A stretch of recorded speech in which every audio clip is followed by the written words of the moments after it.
This is Dolynny TV, ladies and gentlemen. Happy Halloween. Oh yeah, there you go. Well, obviously, sporting. One thing I gotta say, finally went out and did it. Finally went out and bit the bullet, and yes sir, right there for you, 97 on the sleeve as well. So, yes indeed, the Oilers jersey bought, as I said, I would do in November. However, it's October and I got her done because it's October 31st and it's Halloween. So without further ado, that's the score from last night. This is all discombobulated. You'd think I'd have a better formula, but I'm getting this done in between trick-or-treaters. Now, if you're asking what I'm trying to get down with this get up here is, I was going for Willie McNelson Jr. You know, obviously, Willie McNelson, the dude that is the Willie Nelson lookalike at Oilers games. I was trying to go the junior version of that. You get what you get when you go out to the Halloween costume store at 4 o'clock on Halloween Eve, you know what I mean? Oh yeah, you get what you get. So without further ado, guys, what I wanted to do today, obviously to wrap up October, right? What in October it's been for our Edmonton Oilers. First off, that's comparison to where many people would have thought we were. We ended up 9 wins, 5 losses. 9-4-1 is our true record for a total of 19 points. So that's what you need to know. The record 9-4-1, 19 points in the calendar month times 6 because there's 6 months of hockey. That's a pace of 114 points this year. So yes, okay, we can say the Oilers will fall back to earth at some point. Blah, blah, blah. They already did. But ladies and gentlemen, we've gone out there and built ourselves one heck of a good start. 9-4-1, mint. Now what I need to do is get you a comparison in terms of last year's numbers, because after, well, what 14 games, what was this team doing last year? Well, that's probably what you're asking me right now. That's what I just asked you already a few seconds ago. So let's go get this going, as I don't want 17-18. Fun fact, if you go click past schedules on the Oilers website, first thing it takes you to 17-18. I guess they just like showing how awful of a year that was. So that's 11 games, that's 12 games, 13, 14. After 14 games last year, the Oilers were only 1 win less and only 1 loss more for an 8-5-1 record. So that's 14 games. However, the thing is, that came about by November 5th. So for this Oilers team, we've already got 9 wins.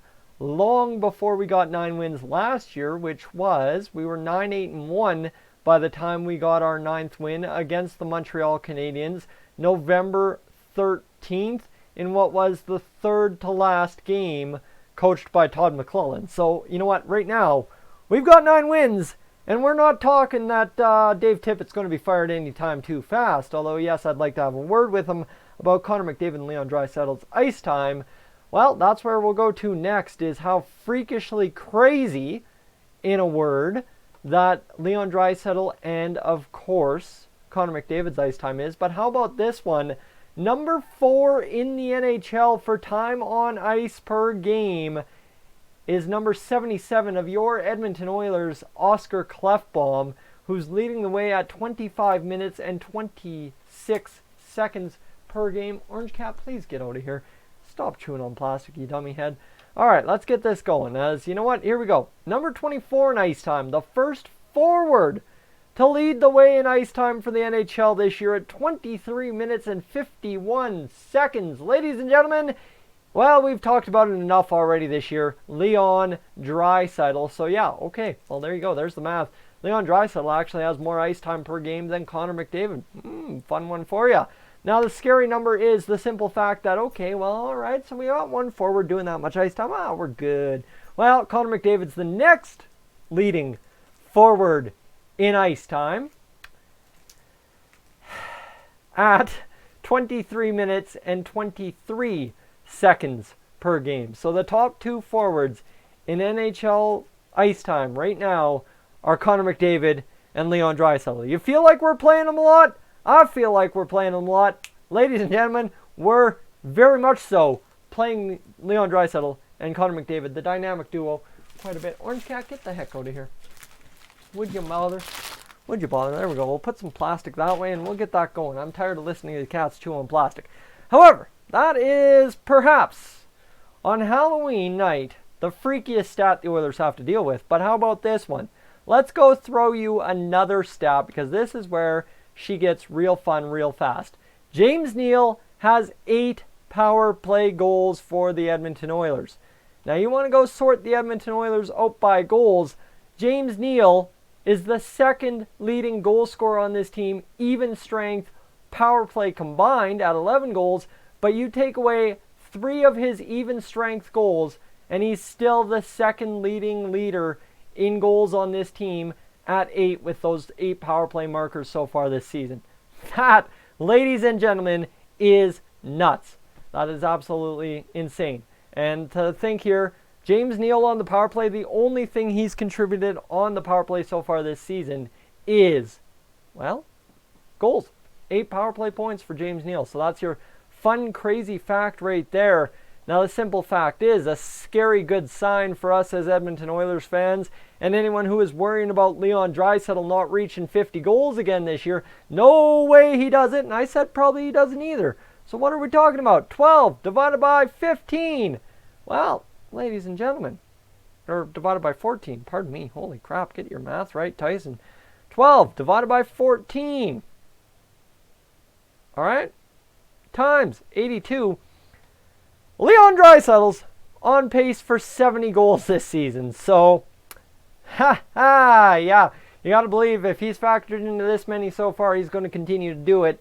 And ladies and gentlemen, absolutely insane to see what Leon Draisaitl is doing for our Edmonton Oilers so far this year. And the crazier part yet, he's tied for the league lead in goals and has the league lead entering play tonight. It may have been broken, but this video's a little bit out of date, I guess you could say, in points as well. Pasternak's the guy chasing him. So, well, what's the scary good news, ladies and gentlemen, for this Edmonton Oilers team? Well, you know, there's the simple fact of goals against average. Let's go talk about that. The goaltending's been scary impressive, I guess you could say in a word there. As a 2.57 goals against per game. Well, where does that rank us? It ranks us a very, very good spot because last year this team was not very good in that goals against average department, and right now, well, we are 2.57. Woo-hoo-hoo, that damn feels good. And goals per game as a whole, well, not as good as it could be. It's 33 points, well, 36 points higher, 0.36 points higher at 2.93. Now the scariest thing when the teams hop over the boards and face the Edmonton Oilers is you better believe you cannot afford to take a penalty against this Oilers team. And well, the third best power play in the NHL, 29.3% operating efficiency. Ooh, that's all right. And to review this, well, how about this? A penalty kill percentage. After the month of October, the Edmonton Oilers penalty kill isn't ranked dead last. I know our defense is atrocious, and we use Oscar Klefbom and Chris Russell as a D pairing on the penalty kill. Okay, to the naysayers, there you go. That's your bread and butter proof that the Oilers defense still isn't where it needs to be. However, at 83.7% penalty kill percentage, this is the 11th ranked penalty kill in the NHL. Now, obviously, we got to improve that. We got to get up to 87, 88% efficiency. However, 83.7 to start the year, that, ladies and gentlemen, very solid to me. Now, what I need to find out is I need to find out if I can find the last stat I'm looking for, and it would be, where would I find that Edmonton Oilers stat? I know what I'm looking for here is team maybe, not tickets. MIC injury report, that's what I'm looking for. As of October 29th last year, so current to date, the Edmonton Oilers have lost 46 man games. So you imagine that we played 2 more games.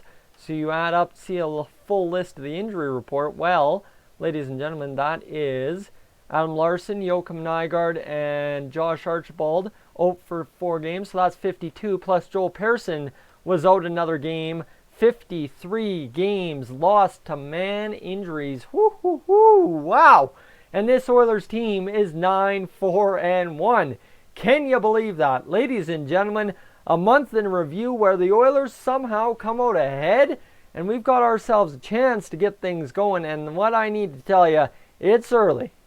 It's way too early to get your predictions in for the Stanley Cup Final.